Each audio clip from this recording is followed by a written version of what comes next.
Okay, in this video, I will show you how to open the master lock box. So first, you input the number. So you can use your finger and then let it in the middle of the line. Okay, so the number should be in the middle.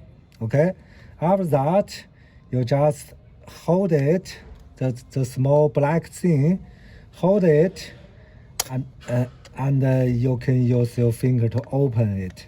Okay, to drag it open, and you can got the key back and you put it back.